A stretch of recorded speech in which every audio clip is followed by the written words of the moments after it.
Hi, it's a great day today and I would have rather been out fishing, but instead I'm going to show you some of the uses that you can use the Anchorbuddy for and some of the maximum and minimum size things that you can actually use to run through it.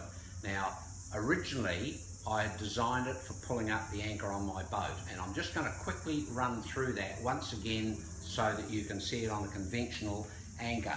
This rope here is, and I've measured it, it is 12mm diameter, and the chain is an 8mm diameter chain that's on the end of it. So I'm going to just once again hook the 12mm anchor rope on there.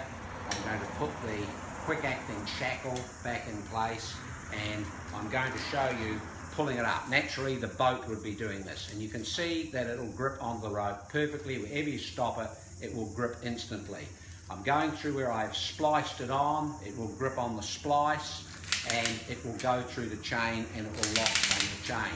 Now, because this is the anchor of a boat, I've got about 5 meters of chain, so I'll quickly pull through the chain, and now it's starting to pull the anchor up.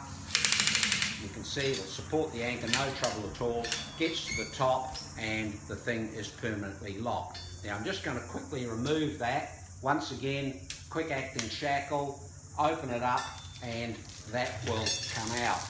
I'm then going to show you how big a rope you can feed through it. I've got here a piece of rope which is, it's been sold as 20mm, but it actually measures 25mm diameter, and once again I'll just poke it through. I put the quick acting shackle in on it, and although I only just bought a short piece, you can see what is going to actually happen. It is pulling it up, and I've put just a light anchor on the end. It's gone through where I've spliced it. That splice, it's gone from 25mm here up to about 38mm. It'll lock on the splice, and it's now going into 10mm chain. That's about as big as you're likely to fit through it. Now you'd probably have trouble if you'd used a big shackle on here. Possibly the shackle wouldn't go through, but it is spliced on. And if you were using an automatic electric winch on the front, it would have to be spliced on anyway. So that will pull up the anchor, and although it's only a small piece of chain, you can see the effect of it locking. Now that is the extreme maximum size, so I'm just going to quickly take that out and I'll show you the minimum size that you're likely to put through. I have here a piece of solid nylon. This piece here is only about 200-pound break and strain. It will feed through. This is, say, a dropper line for catching fish down at very deep water. And this is slightly different. The nylon, it won't grip on the nylon because the nylon is too small and it's going through a little tiny space which is at the bottom here. So I've put on, and this is the little trick that you need to do if you're going to use it for pulling up dropper lines or set lines.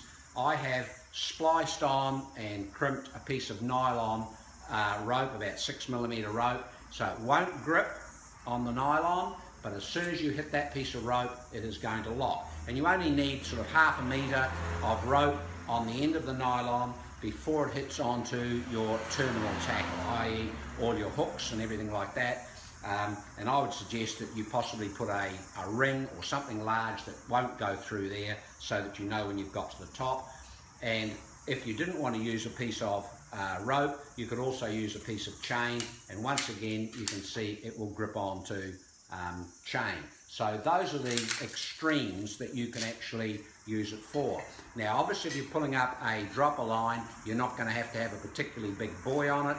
If you're using the 1-inch diameter rope, the chances are you've probably got a chain and anchor that's going to weigh about 50 kilograms, and you're going to need a buoy that's going to give you probably about twice that capacity for lifting it off, bringing it up to the surface.